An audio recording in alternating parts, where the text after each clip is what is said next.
किंवा वेतन श्रेणी मिळावी यासाठी आंदोलन केलं होतं आणि 25 दिवस आंदोलन करून त्याच्यात 11 दिवस आम्ही अंडरटेक आंदोलन केलं होतं. त्या आंदोलनात माननीय महसूल मंत्री साहेब आम्हाला आमच्या आंदोलनस्थळी येऊन तुम्हाला चतुर्थ श्रेणी नाही पण वेतन श्रेणी मिळवून देतो, तुम्ही आंदोलन मागे घ्या असे म्हणाले व आम्ही त्या आश्वासनावर महसूल मंत्री साहेबांच्या आम्ही आंदोलन मागे घेतला. पण आजचा काय 14/25 पासून आज जवळपास 1 महिना होत आहे. त्या आश्वासनावर महसूल मंत्री साहेब काय आले नाही. त्यांच्या आश्वासनाची पूर्ती त्यांना आठवण व्हावी या उद्देशाने आज आम्ही प्रेस कॉन्फरन्स घेत आहोत व उद्या 13/12/2025 ला विधानभवनावर विदर्भ महसूल सेवा मंडळ तसेच महाराष्ट्राचे महसूल सेवा मंडळ यांच्या वतीने जोरदार आंदोलन धडक मोर्चाचे आयोजन केलेले आहे. आता तुम्हाला कुठल्या श्रेणीचं हे मिळतं? आम्हाला फक्त आम्ही सध्या मानधनी कर्मचारी आहोत मानधनी आहोत आणि आमची वेतन श्रेणीची मागणी आहे.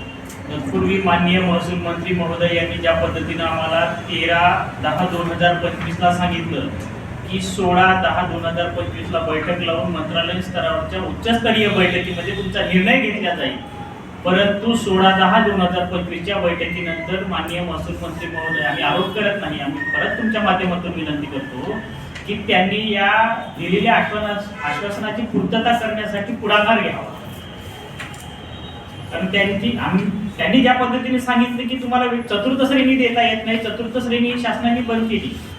आम्ही इव्हन तहसीलदार महोदयांना जे काम करावं लागते ते सुद्धा काम करतो. इव्हन चतुर्थ श्रेणी असू द्या की गावामधलं कुठलंही काम असू द्या, आमच्याकडे 3 ते 7 गावाचं आम्ही काम सांभाळतो. महसूल असू द्या, महसूल प्रशासन असू द्या, इतर कुठल्याही प्रशासनाचं काम असू द्या, ग्रामस्तरावर शेवटचा महसूल सेवक हा महसूल विभागाचा कणा आहे. ती सगळी कामं करत असताना 1959 मध्ये जेव्हा महाराष्ट्र वेगळा झाला आणि महाराष्ट्र वेगळा झाल्यानंतर जे पदनिर्मिती झाली तसे तर ही पद इंग्रज काळापासून अस्तित्वात आहे, परंतु त्या पदाला गेल्या 65 वर्षापासून न्याय मिळाला नाही.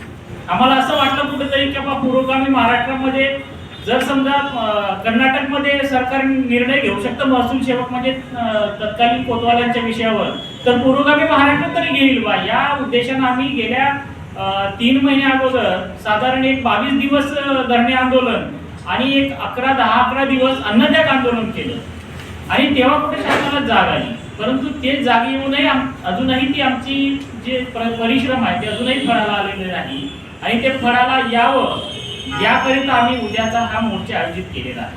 आणि तो आमचा मोर्चा निवड उद्याच्या दिवसापुरता राहणार नाही, तर जोपर्यंत शासन आमचं दखल घेणार नाही तोपर्यंत आम्ही तो आमचं आंदोलन मागे घेणार.